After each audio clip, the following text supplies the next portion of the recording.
How could one of Australia's most iconic airliner suddenly fall into debt and wiped from existence?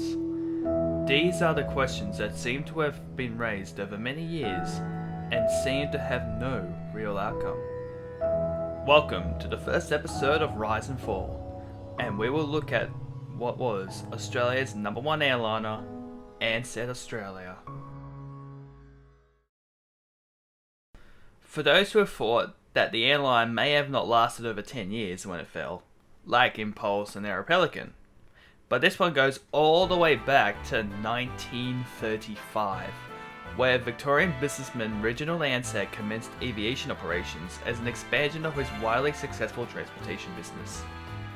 This also became an offshoot to his road transportation company, as the state government at the time tried to throw it out of business, as Victorian Railways couldn't keep up. The first flight was from Hamilton to Melbourne, Victoria on the 17th of February 1936. The route would suddenly become popular and more flights were added on time after time.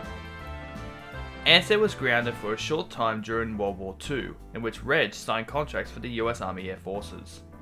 When the war ended, Ansett had an excess of war surplus Douglas DC-3s which were converted into passenger aircrafts. Ansett had competition as well, stemming from Australian National Airways and Trans-Australian Airlines throughout the 40s and 50s. Their fleet also expanded with the use of Convair C340s. Ansett also oversaw what would be the eventual downfall of Australian National Airlines.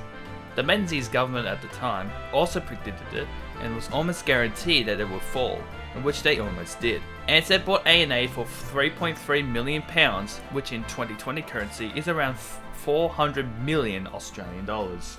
Ansett also had a very unusual flight, a flying boat service from Rose Bay in Sydney to Lord Howe Island, using the short Sandringham and Sunderland. The services were ceased in 1974 when a proper airport was opened at Lord Howe. In 1979, Reginald Ansett lost control of the company and was bought by TNT and News Corporation. During this time as well, there were several livery changes, ditching the famous desert orange and black livery and aimed to make the airline more Australian-like.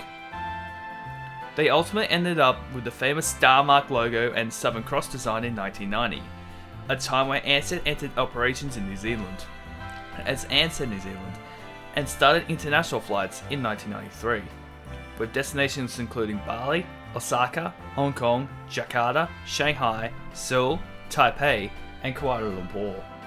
Ansett also increased their presence in television, radio, and sponsorships. They sponsored the popular Australian soap opera show Neighbours in the late 80s, also did a news show called the Ansett Sky Show, which was aired aboard aircrafts.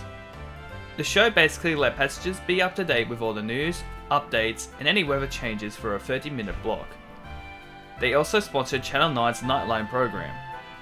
Their sponsorship went into sport as well, with Ansett sponsoring the Australian Cup, which was a pre-season competition running under the AFL regulations. They also sponsored the Australian cricket team, and was even sponsored on several race cars in Australia, with one of them being Gibson Motorsport. But to top it all off, they were the official airliner of the Sydney 2000 Olympics. Two aircrafts, a Boeing 767 and an Airbus A320, were used to transport the Olympic torch, first into Oceania and then into Australia.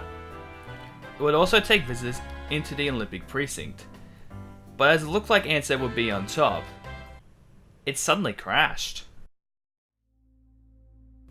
In February of 2000, Air New Zealand took ownership of the airliner for $680 million. Qantas would also become competitive during this time too, as well as the rise of startup airliners being Impulse Airlines and Virgin Blue, and the sudden grounding of all Boeing 767s due to maintenance irregularities.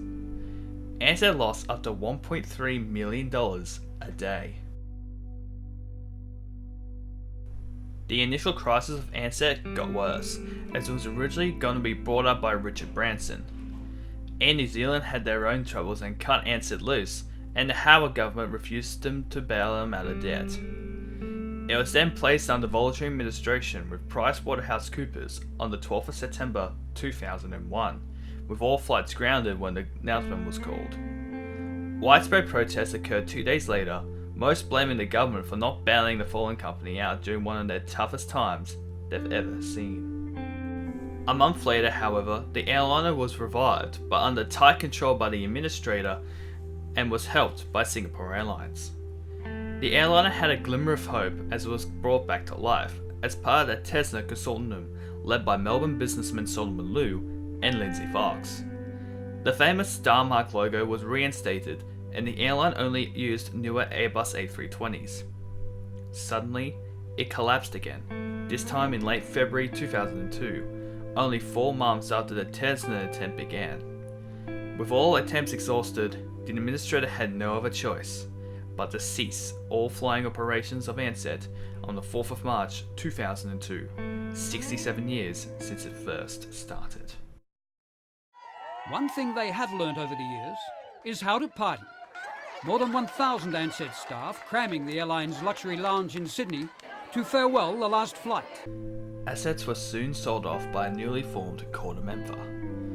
One by one, all of Ansett's assets were sold off to different airliners. Planes for lease to Ansett were returned to their respective companies.